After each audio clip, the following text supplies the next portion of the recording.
Assalamualaikum warahmatullahi wabarakatuh. Halo guys, perkenalkan nama saya Siti Raminah dari Pendidikan IPA. Nah, di sini saya akan menjelaskan tentang inovasi pembelajaran, tepatnya ke bahan ajar tentang modul pembelajaran.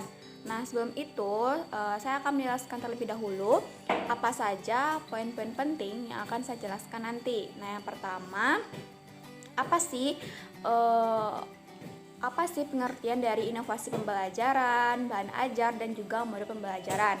Selanjutnya, fungsi dan tujuan dari penulisan modul.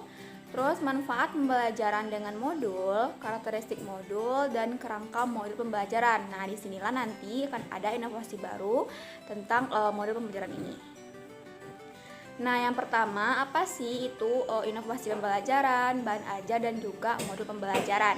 Nah, yang pertama, inovasi pembelajaran itu adalah upaya pembaruan terhadap berbagai komponen yang diperlukan dalam penyampaian materi pembelajaran berupa ilmu pengetahuan dari tenaga pendidik kepada para peserta didik dengan tujuan untuk meningkatkan kualitas pendidikannya yang berlangsung. Nah, jadi di sini inovasi pembelajaran itu adalah suatu pembaruan mengenai pembelajaran yang akan memudahkan siswa dalam memahami materinya. Selanjutnya, apa itu bahan ajar? Nah, bahan ajar ini adalah seperangkat materi atau substansi pembelajaran yang disusun secara sistematis menampilkan sosok utuh dari kompetensi yang akan dikuasai siswa dalam kegiatan pembelajaran. Nah, bahan ajar itu terdiri dari yang pertama modul. Nah, modul ini adalah bahan ajar, bahan ajar cetak yang dirancang untuk dapat dipelajari secara mandiri oleh peserta pembelajaran. Selanjutnya, apa sih fungsi dan tujuan dari penulisan modul ini? Yang pertama, modul ini merupakan suatu cara pengorganisasian materi pembelajaran yang memperhatikan fungsi pendidikan. Nah, di sini adalah perannya itu untuk menjalankan fungsi pendidikan ya, teman-teman. Nah, penulisan modul ini memiliki tujuan yaitu memperjelas dan mempermudah penyalinan pesan agar tidak terlalu bersifat verbal. Yang kedua, mengatasi keterbatasan waktu, ruang, dan daya indera baik siswa maupun guru atau instruktur.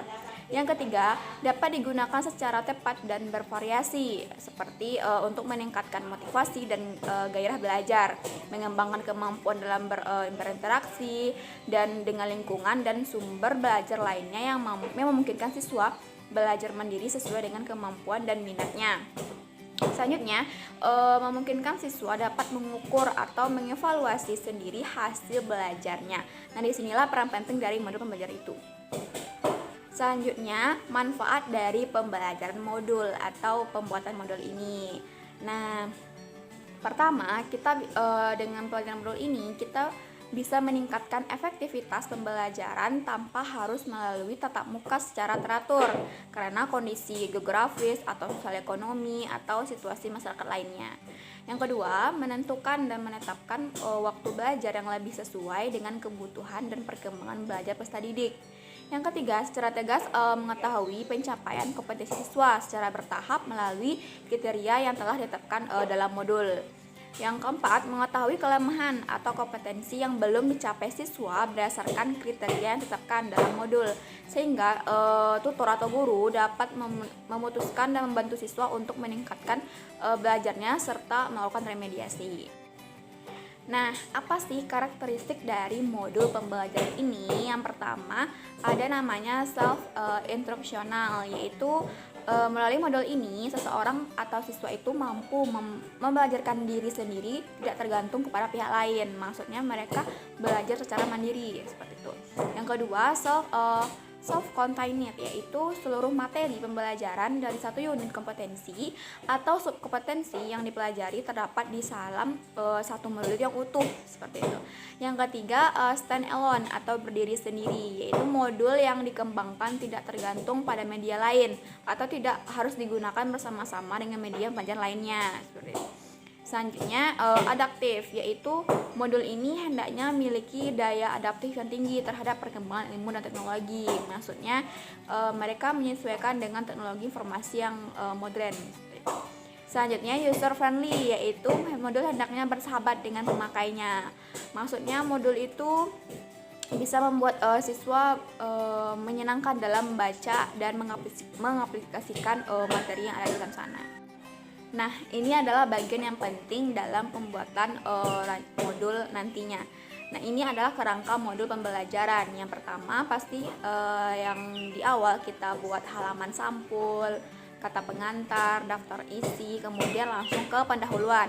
Nah, pendahuluan ini berisi petunjuk dalam menggunakan modul baik untuk siswa maupun untuk gurunya. Yang kedua yaitu pembelajarannya atau materi pembelajaran yang akan dibahas di sana. Nah, yang pertama kita buat rencana belajar siswa apa saja yang akan kita lakukan di sana. Terus kegiatan belajarnya. Nah, kegiatan belajar ini ada tujuan kegiatan pembelajaran, terus uraian materinya, terus rangkumannya, tugasnya, terus kunci jawabannya, lempar jawabannya, seperti itu. Nah, di sini untuk materi pembelajaran yang saya gunakan adalah tentang sistem pencernaan manusia. Nah, di sini saya akan lebih menginovasikan tentang pengaplikasiannya di dalam masyarakat. Nah, nanti di bagian evaluasi, bagian kerangka ketiga dari modul yaitu evaluasi, di bagian psikomotor dan di bagian attitude, kita akan mengadakan suatu tugas lapangan. Yaitu tugas lapangan ini nanti siswa kita suruh ke lapangan untuk mencari mengenai salah satu obat dalam mengatasi penyakit diare. Nah, di sini saya akan fokuskan ke daun sembung. Daun sembung ini dalam bahasa Minangnya yaitu daun capo. Nah, di sini masyarakat dan siswa itu akan mewawancari masyarakat mengenai apakah benar daun sembung ini bisa berguna untuk mengatasi penyakit diare. Nah, nanti siswa-siswa tersebut kita suruh turun ke lapangan, terus ngambil videonya, dan nanti kita presentasikan apa hasil dari penelitian mereka. Nah, selain tujuan pembelajaran, terus kompetensi inti, senar kompetensi, nah di modul itu juga ada pendekatan dan model metode pembelajaran digunakan.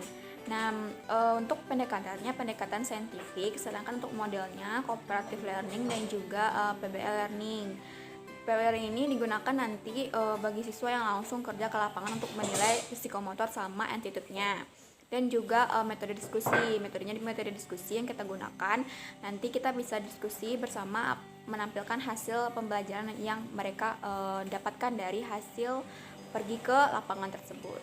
Nah, setelah menghasilkan pendahuluan, terus yang kedua pembelajarannya atau kegiatan pembelajarannya, yang ketiga evaluasinya, terus langsung ke penutupnya. Penutup ini berupa kesimpulan mengenai hasil belajar yang akan diperoleh oleh siswa dan harapannya, harapan apa aja kemampuan siswa yang akan diperoleh dari pembelajaran ini.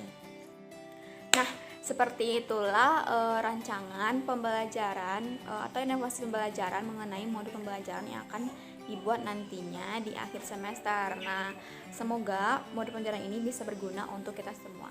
Terima kasih. Assalamualaikum warahmatullahi wabarakatuh.